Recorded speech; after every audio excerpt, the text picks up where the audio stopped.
కడప జిల్లా కలెక్టరేట్లోని సభాభవన్లో జిల్లా incharge collector, joint collector అతిథి సింగ్ ప్రజా ఫిర్యాదుల పరిష్కార వేదికపై సమీక్షా సమావేశం నిర్వహించారు.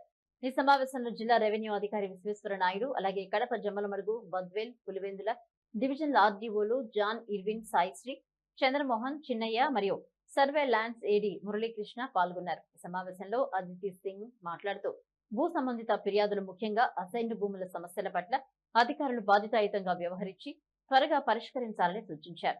సరైన పరిష్కార నివేదికలు అందడం లేదని, దీనిపై దృష్టి సారించాలని ఆమె పేర్కొన్నారు. సెక్షన్ 22A సంబంధించిన ఫిర్యాదులను తహసీల్దార్ క్షేత్రస్థాయిలో పరిశోధించాలని ఆమె ఆదేశించారు.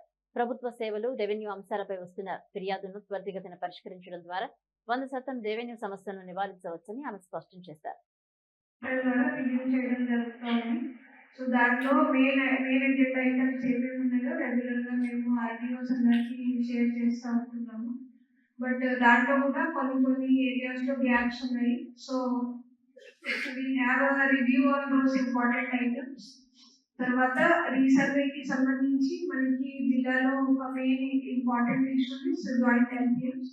గతంలో జరిగిన రీసర్వేలో మనకి చాలా వరకు joint LPMs around 23,000 entire district మొత్తానికి వచ్చినాయి.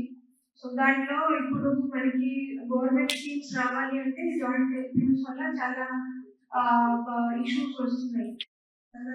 రావట్లేదు వాళ్ళకి. So to resolve the old cases, అదేవిధంగా ఇప్పుడు జరుగుతున్న రీసర్వేలో without creating any single joint LPM ఏ విధంగా మనం స్టెప్స్ తీసుకోవాలి, ఏ ఎస్ఓపి మనం డిపార్ట్మెంట్ నుంచి అడిగాలి, దాని మీద కూడా ఈరోజు నలుగురు ఆర్డీఓస్ ప్రెజెంటేషన్ ఇస్తారు.